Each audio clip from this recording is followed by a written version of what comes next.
Entonces, bienvenido. Muchas gracias, Lidia. ¿Y qué hace un buen líder? ¿Cómo podemos ser un líder más consciente? Antes de empezar a vaciar toda la información que traigo preparada para ustedes, me gustaría que lo hagamos a nivel práctico y que nos pongamos de pie. ¿Qué les parece? Nos estiramos un poquito para oxigenar el cuerpo. Tuvo también un poquito de formación de maestro de yoga. Entonces, para insertar una pausa entre una conversación y otra, creo que es muy valioso oxigenar este cuerpo. Entonces, vamos a pararnos pues con los pies separados al ancho de las caderas, que normalmente es un poquito más chiquito de lo que pensamos que es. Podemos rotar los hombros hacia atrás, tener bien activo el abdomen, el pecho abierto, mirada hacia el frente. Sentimos nuestra respiración y vamos a llevar los brazos hacia enfrente. Procuramos que no tocamos a nadie. Inhalamos y en la exhalación llevamos un poquito hacia arriba, pero no completamente, sino hasta 45 grados se puede decir. Y aquí llevamos las rótulas hacia abajo, hacia atrás, para que no se tensen los hombros, y en la próxima inhalación ahora sí seguimos hacia arriba otra vez. Luego entrelazamos los dedos de las manos, empujamos hacia arriba y aprovechamos este momento para estirar, para oxigenar. Trata de llevar los dedos gordos rotando las palmas hacia el lado contrario al que va naturalmente y siente cómo se estira un poco más. Ahí está activa todas las piernas, el abdomen, el pecho. Y en la próxima inhalación ve a un costado, con tus pies bien puestos en el piso, simplemente sintiendo este estiramiento. Inhalamos al centro y en la exhalación al otro costado. Inhalamos al centro, soltamos y si se siente bien pueden soltar un poquito los brazos.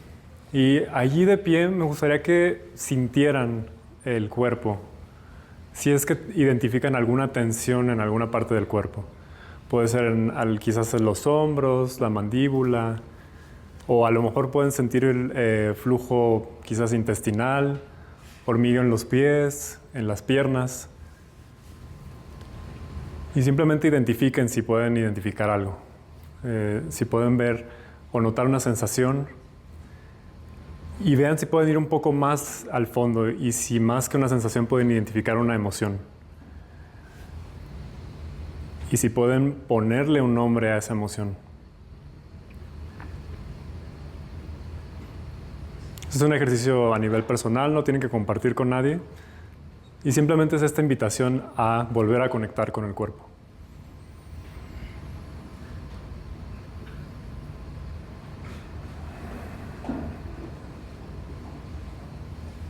Y cuando estén listos, si cerran los párpados, pueden abrirlos, pueden sentarse y podemos comenzar la plática.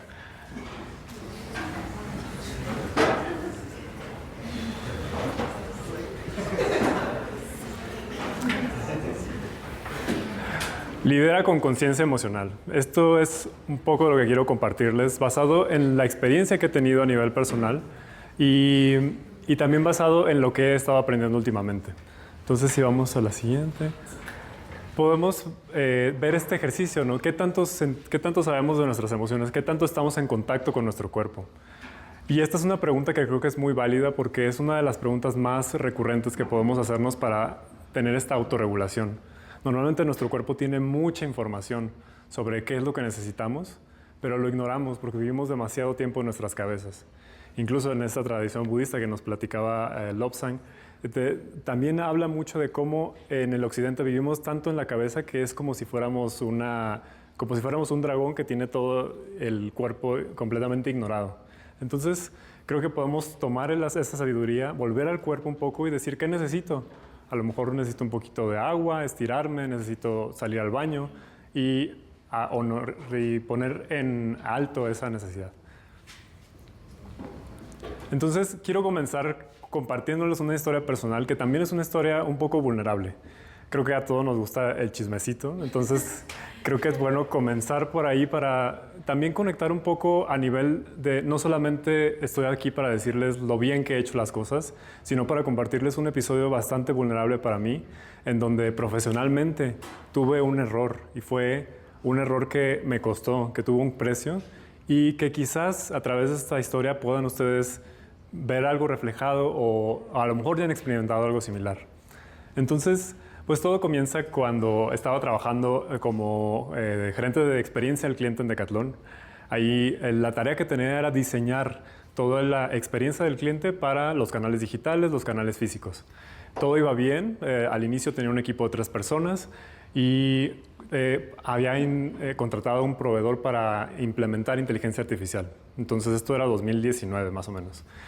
La verdad es que fue muy buena decisión porque después vino la pandemia. Pues la pandemia en 2020, como saben, fue completamente catastrófica para muchas industrias. Y el hecho de que haya anticipado eso nos ayudó muchísimo, pero también fue un momento en donde tuve que adaptar muchísimo mi trabajo al cambio.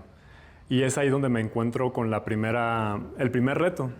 En un mundo en el que vivimos actualmente, los retos cada vez van a ser más frecuentes y más profundos. Primero tuvimos COVID, ahora hace poquito tuvimos toda la explosión de la inteligencia artificial. Son cosas que van a cambiar definitivamente la forma en la que trabajamos, la forma en la que vivimos y que para eso tenemos que estar preparados. Pero cómo estar preparados es un poco lo que quiero contarles.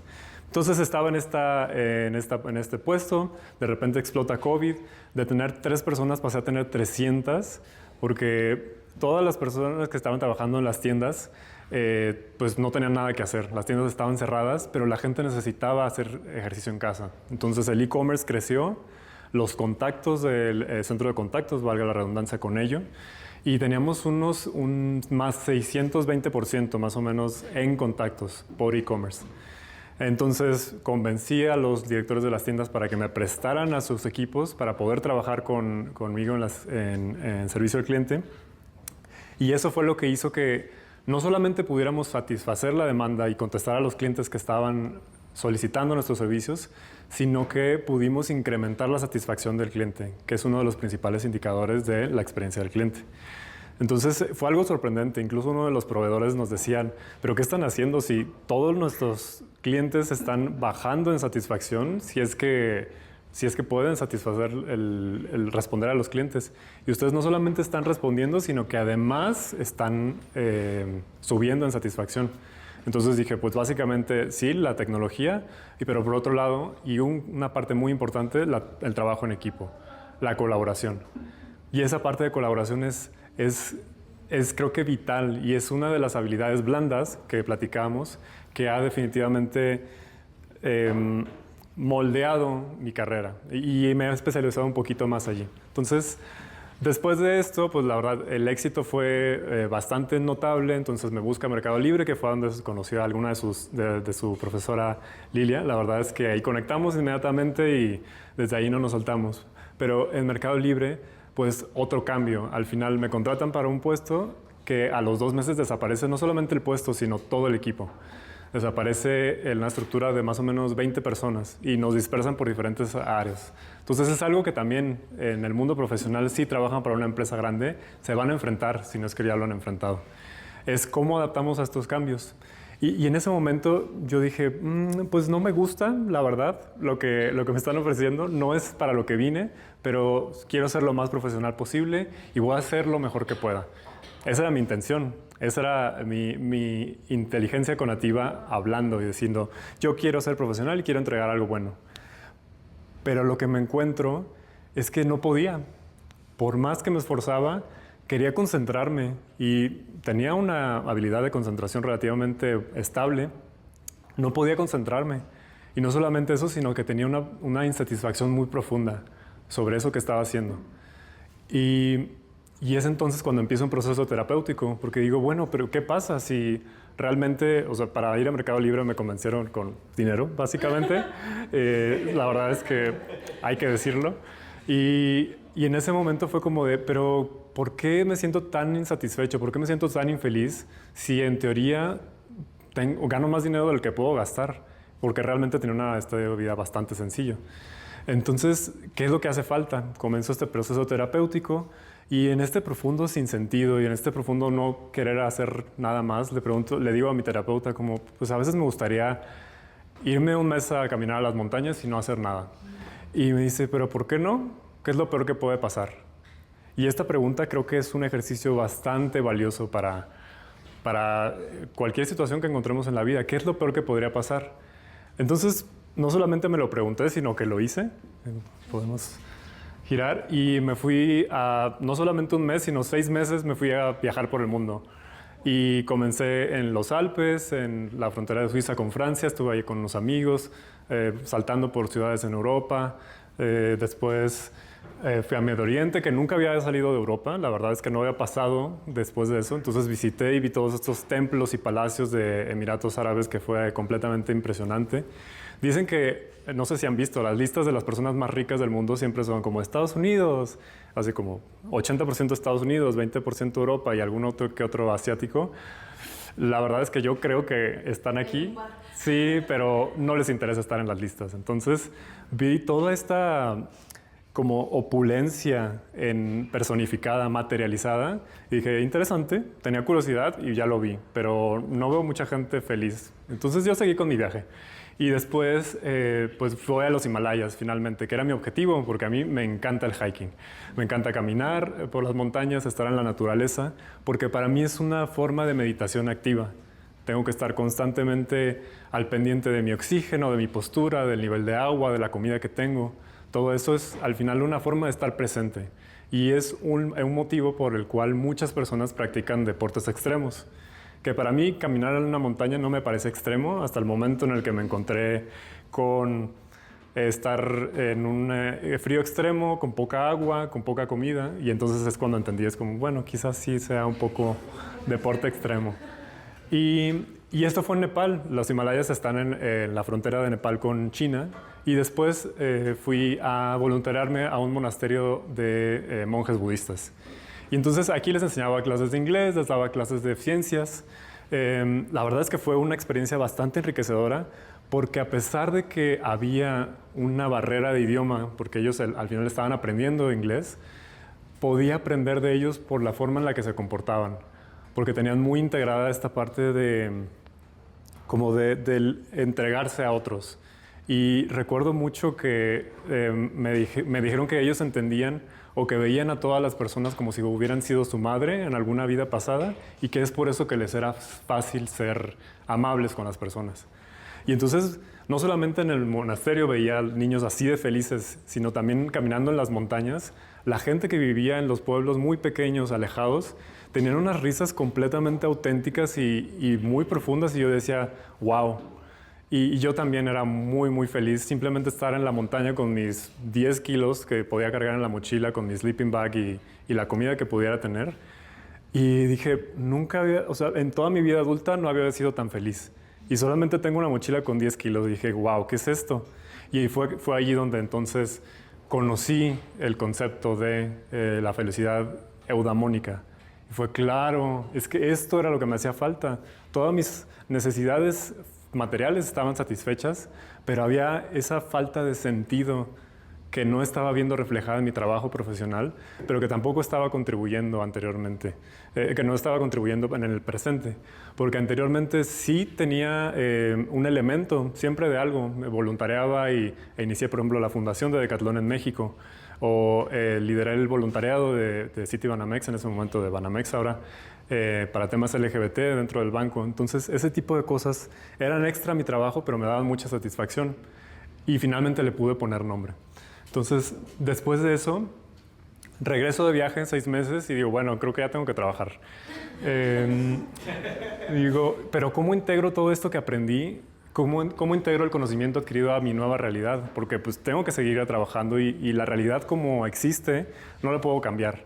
Entonces, empiezo a estudiar el Inner MBA, que era un programa en línea que proponía mezclar de cierta manera la espiritualidad con los negocios, que de entrada parece raro. Dice, ¿cómo es posible que se puedan mezclar estas dos cosas? Pues dije, vamos a ver. La verdad fue mucho con curiosidad.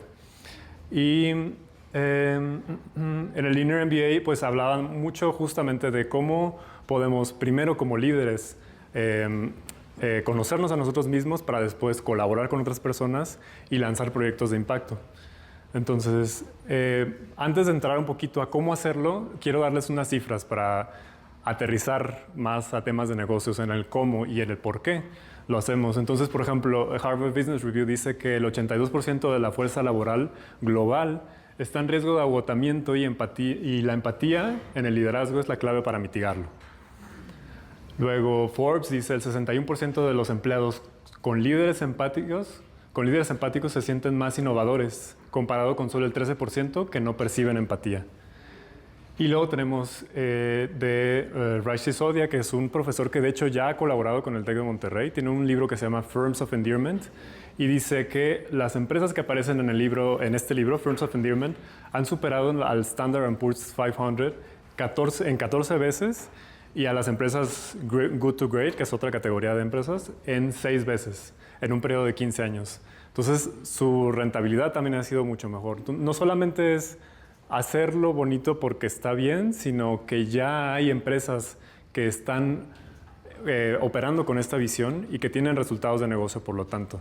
Y estas empresas las conocen, son 3M, son IKEA, son BMW, son Trader Joe's, a lo mejor esas de Estados Unidos, pero varias empresas muy, muy grandes que operan con esta filosofía. Entonces, ¿qué es el liderazgo consciente? Ya hay alguna literatura sobre el liderazgo consciente, pero comienza con la conciencia de uno mismo. Nosotros vivimos en un entorno en donde estamos al centro, entonces me voy a enfocar solamente aquí, pero sí quería mostrarles que dentro de una organización está los empleados, los clientes, los accionistas. En otras organizaciones también están los proveedores, que son parte del sistema donde estamos. Y luego todo ello está contenido en una sociedad, de donde se nutren las demás empresas, los empleados, los clientes. Y esa sociedad está contenida en un planeta. Y ese planeta tiene determinadas capacidades. Entonces es aquí donde podemos empezar a ver el pensamiento sistémico de las interacciones, pero todo comienza con el ser, con esta persona. Entonces, enlazándolo un poquito a mi historia personal, en ese momento cuando yo quería ser un líder consciente, lo que me faltó fue el poder regularme con mayor precisión, el poder escuchar a mi cuerpo en decir, a lo mejor ahora necesitas descansar, a lo mejor no necesitas tomar un nuevo reto profesional, o quizás necesitas comunicar esta necesidad con el resto de tus compañeros para que haya más colaboración y sinergia. Ese tipo de mensajes son los que tenemos que estar muy atentos. Y aquí introduzco esta cita de Daniel Goleman que dice, el liderazgo no se trata de títulos o de designaciones, se trata de la influencia y la primera persona que necesitamos influenciar eres tú mismo. Y para poder influenciarnos necesitamos conocernos.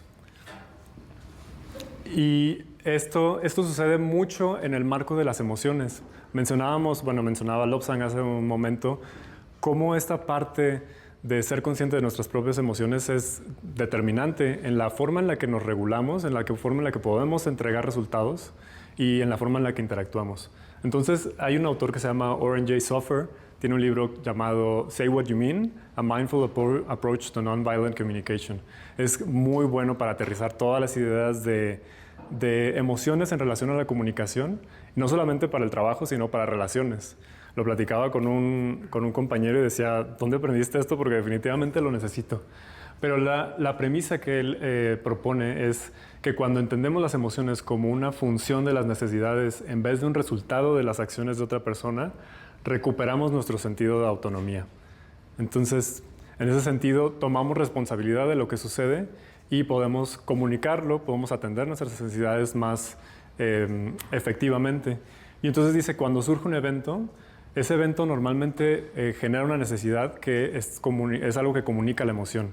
Entonces, el mensaje principal para mí en este aspecto es que todas las emociones surgen porque nos tratan de comunicar una necesidad. En esa historia que les contaba era esa necesidad de quizás ahora necesitas descansar, quizás ahora necesitas más paz mental.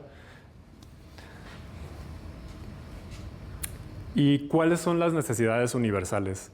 Normalmente lo planteamos en una pirámide de Maslow. ¿Alguien ha escuchado la pirámide de Maslow? ¿No? la pirámide de necesidades humanas, normalmente lo pone como necesidades básicas fisiológicas en la parte de abajo y va escalando hacia arriba y propone que primero hay que atender las de abajo para después ir a las de arriba. Pero hay otras teorías que dicen que realmente suceden al mismo tiempo. Entonces, esas necesidades que hay que estar monitoreando tienen que ver con la autonomía, por ejemplo, la necesidad de autenticidad, de autodeterminación, de libertad, de confianza, de independencia. Necesidades de conexión con la aceptación, hay aquí la parte de apoyo, armonía, comunicación, empatía, respeto, seguridad. Luego integridad. Integridad es algo que normalmente no se pone en todos los modelos y tiene que ver con la honestidad, sinceridad o congruencia.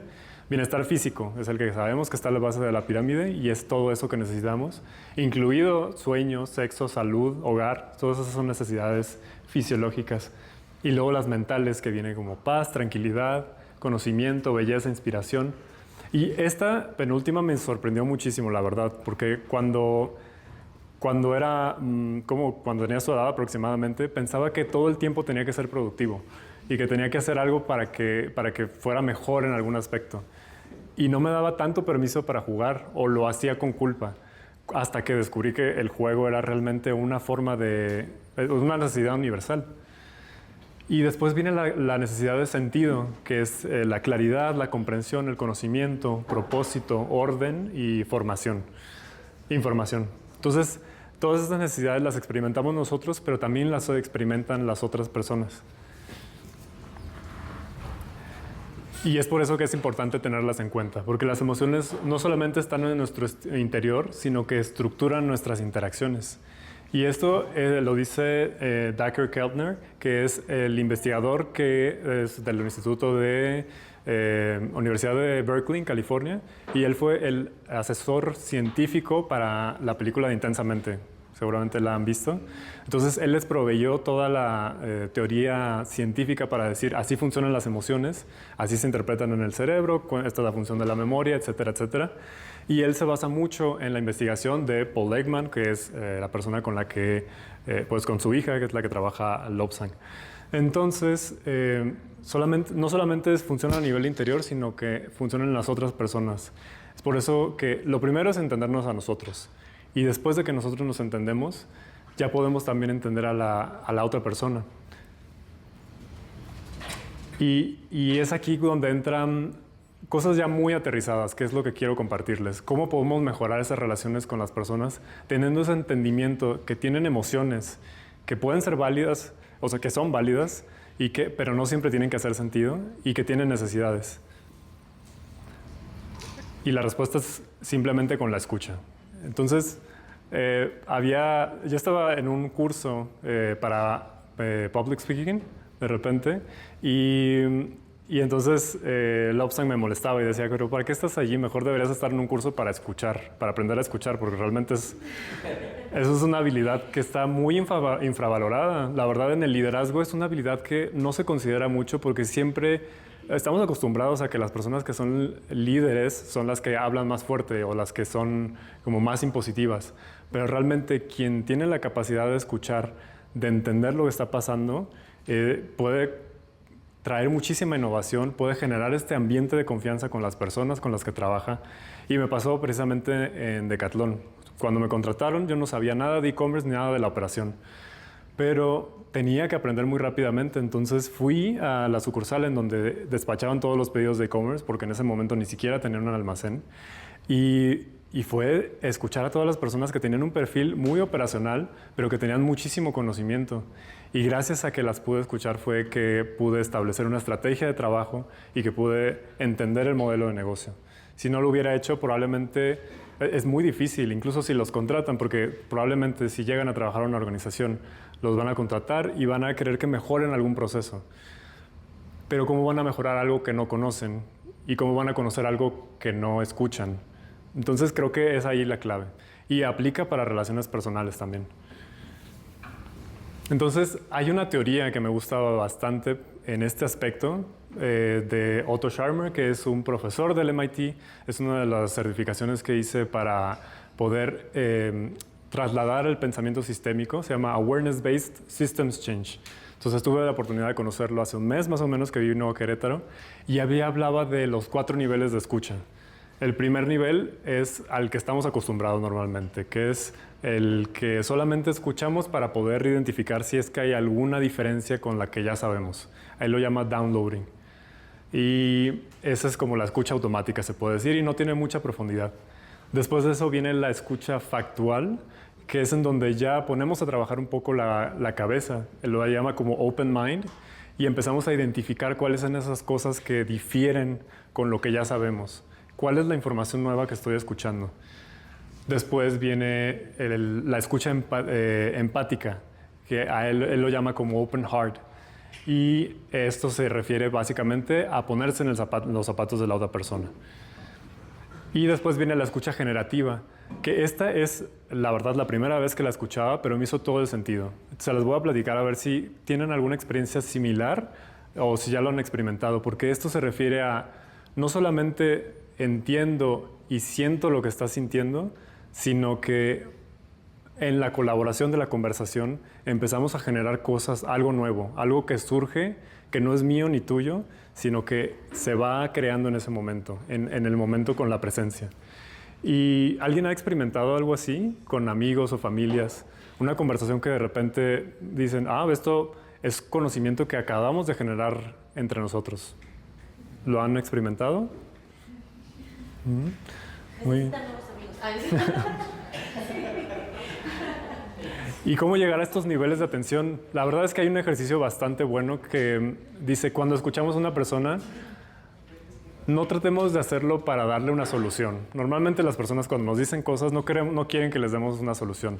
A veces solamente quieren que validemos lo que nos están diciendo, quieren expresar su punto de vista para entenderse mejor a ellos mismos. Entonces, ¿qué podemos hacer? Si no nos vamos a estar solamente como parados esperando a que termine de hablar, pero podemos empezar a hacer preguntas para indagar, para aclarar, para entender. Y esas preguntas pueden ser en estos 3 niveles. Por ejemplo, te puedes preguntar a ti mismo, ¿cuáles son las imágenes o metáforas que surgieron cuando estabas escuchando a esa persona? ¿Hay alguna sensación, que este es el tercer nivel de empatía, ¿hay alguna sensación que surge cuando escucho hablar esto? O incluso, ¿cuáles son los gestos que representan la esencia de lo que está oyendo? Dentro de esta certificación hay un ejercicio que se llaman Coaching Circles, en donde nos reunimos cada semana para poder practicar la escucha activa. Tan importante es dentro de este programa. Y en esto es muy interesante porque una persona trae un caso y los demás simplemente escuchan y practican escuchar. Y después de eso le dan su opinión y le dicen, pues mira, lo que yo escuché me hizo sentir así, me vinieron estas imágenes a la mente, o me vino este gesto que puede que no tenga sentido, pero lo interesante que pasa en estos círculos de coaching es que sí tiene sentido. La persona que está escuchando dice, pues es precisamente esto que me recuerda a esto, o lo veo proyectado, y entonces van construyendo una dinámica, van tejiendo una conversación, y es ahí donde llegan al 4º nivel, en donde ya no es algo que yo sabía ni que tú sabías, sino que juntos creamos. Ese es el 4º nivel. Pero normalmente es difícil practicarlo con personas que no están en esa misma sintonía. Por lo tanto, quería también traerles otro modelo que también viene del libro de O.J. Soffer sobre cómo es el mapa de la empatía hacia la escucha. Cómo podemos tener bien identificado que yo como persona tengo una necesidad, tengo una emoción y tengo una emoción y esta necesidad me está comunicando que esa emoción no existe. Es como un proceso de homeostasis a nivel personal. Sabemos que tenemos que regular algo y hemos desarrollado esa capacidad para poderlo hacer. Entonces, es básicamente el teniendo en cuenta eso, pero también teniendo en cuenta que la otra persona también tiene emociones y también tiene necesidades. Y para eso les quiero contar una historia que también es medio tricky porque fue muy reciente con mi actual, ni siquiera es mi jefa, pero es la jefa de mi jefe. Y ella es una persona muy dominante, es una persona que le gusta que se haga lo que ella diga. Entonces, yo trabajo actualmente en Nacional Monte de Piedad, que para los que no saben es una de las instituciones más grandes y más viejas de México. Tiene 250 años, incluso más que el país mismo. Entonces tiene algunos procesos ágiles, pero tiene algunas personas que no son muy ágiles. Y la jefa de mi jefe es uno de estos casos. Entonces hubo una reestructura, nuevo CEO, nuevos directores, y en estos cambios nos pidieron algo emergente, lo hice. Ella me pidió, oye, mándale este correo y que diga esto. Lo mandé, la copié, y entonces me llama de repente como, Edgar, te dije que hicieras esto y no lo hiciste. Y yo como, bueno, podemos revisar porque según yo sí lo hice. Entonces revisamos y lo había hecho tal cual. Y fue como, pues sí, bueno, sí está hecho. Pero ella estaba muy enojada y quería encontrar con quién descargar este enojo. Pero en vez de reaccionar y entrar en esa dinámica de ironía o de pasivo-agresivo, simplemente fue como, ok, este no es el... O sea, yo reconozco que mi emoción era enojo, porque me estaban reclamando algo que sí había hecho, pero su emoción también era de enojo, porque ella pensaba que no había hecho lo que ella pedía. Entonces dije, ok, pero ¿cuál es la necesidad que ella tiene detrás de esto? Mi necesidad era autonomía, definitivamente, pero su necesidad era más de certeza, de control, de que el sentido que ella misma estuviera protegido, porque ante que tantos cambios en la organización, ella sentía que tenía que demostrar que podía controlar a todo tipo de personas. Y yo era nuevo en su equipo, entonces tenía que tener este sentido de control y poder, básicamente. Entonces, al entender esto, en ese momento, en vez de expresar mi emoción, yo decidí simplemente como enmascararla, lo cual no es recomendable más que en situaciones específicas. Es recomendable en situaciones, por ejemplo, con personas que trabajan en el sector salud, en donde no pueden ponerse a gritar o a llorar cuando están tratando a alguien que está muy delicado. Entonces, en ese momento es bueno enmascararlo. Eso fue lo que hice en ese momento. Y fue como, sí, no te preocupes, todo bien. Pero después de eso dije, ok, pero significa que hay algo que hay que comunicar. La busqué para poder tener una sesión de retroalimentación. Y aquí era la pregunta clave que iba a hacer. ¿Qué necesitas de mí? ¿Cómo es que mi trabajo puede hacer que contribuya al tuyo? Porque normalmente siento que en estas dinámicas de poder que nos encontramos en el trabajo, existe mucho la idea de que tratamos de dañar a la otra persona. Entonces yo quería poner muy claramente, yo no estoy aquí para dañarte, yo estoy aquí para ayudarte. Quiero tener muy claro que mi trabajo esté contribuyendo para eso que tú quieres.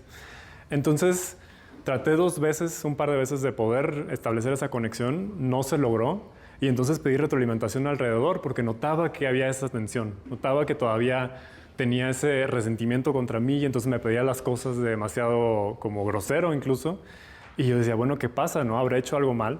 Le pregunté a mis compañeros y dijeron, no, tú todo perfecto. Le pregunté a mi jefe, no, pues tú bien, por eso estoy tan tranquilo contigo, porque sé que entregas. Entonces dije, bueno, entonces definitivamente no es conmigo. Y creo que también esta es una clave, ¿no? El no tomar personal. Y me gustaría regresar a la lámina donde teníamos el esquema de en donde dice, cuando entendemos las emociones como una función de las necesidades, en vez del resultado de las acciones de otra persona, recuperamos nuestro sentido de autonomía. Este fue precisamente el caso. Al final, yo dije, ok, yo recupero mi sentido de autonomía porque sé que esta emoción te corresponde a ti y aunque yo traté de establecer el vínculo y atender tus necesidades, no hubo manera de establecer un campo en común. Y va a haber situaciones en donde así va a ser. No siempre vamos a poder tener una buena relación con todos los trabajos, con todos los compañeros de trabajo, con las personas con las que trabajemos, con proveedores, con accionistas. A veces vamos a tener que vivir con la incomodidad de tener una relación así.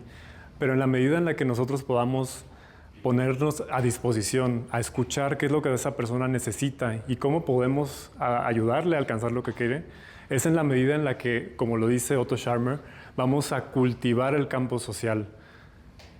Y ese cultivar el campo social es a través de las relaciones, y esas relaciones a través de la escucha. Entonces es el círculo virtuoso que quería compartirles un poquito. Y regresando a esa parte, pues sí, solamente para cerrar un poco con los componentes claves y dejarlos con estas ideas, pues es que básicamente un líder es consciente cuando sabe qué es lo que necesita él mismo y también cuando es consciente de su entorno. Pero todo empieza con uno mismo. Después, priorizar tu bienestar. Lo que me pasó a mí, pues no dejen que pase a ustedes. Al final pueden estar conscientes de qué es lo que necesitan y pueden comunicarlo. Y esa comunicación que sea directa y que sea una solicitud. Quizás no tanto un buscar culpas o reclamos, simplemente decir, oye, necesito esto, ¿lo puedes proveer? O no. Y si dicen que no, pues también es válido. Pero al menos ya lo comunicaste. Y luego también entender que las emociones comunican necesidades, tanto para nosotros como para las otras personas.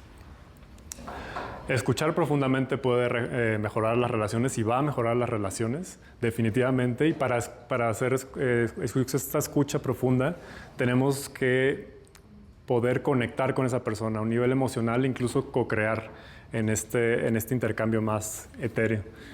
Y los 4 niveles de escucha son de descarga, factual, cuando identificamos diferencias con lo que pensamos, empático, cuando podemos ponernos ya en los zapatos de la otra persona, y generativo, cuando ya ni siquiera existe el concepto de tú y yo, sino que entre los que estamos generamos esta nueva idea. Que este es el principio de la certificación de Leading from the Emerging Future, que si les interesa el tema de cambio sistémico, es gratis, de hecho, lo pueden hacer en línea, solamente pagan si necesitan el certificado y es del MIT. Y el cuarto es encontrar puntos en común entre tus emociones y necesidades y las emociones y necesidades de las otras personas. Siempre puede haber como un common ground en el que podamos vivir, en el que podamos decir, ok, tú necesitas esto, yo necesito esto, vamos a vernos en medio. Y esto aplica tanto para relaciones de trabajo como para relaciones personales. Entonces, básicamente, un liderazgo consciente comienza con uno mismo. Gracias.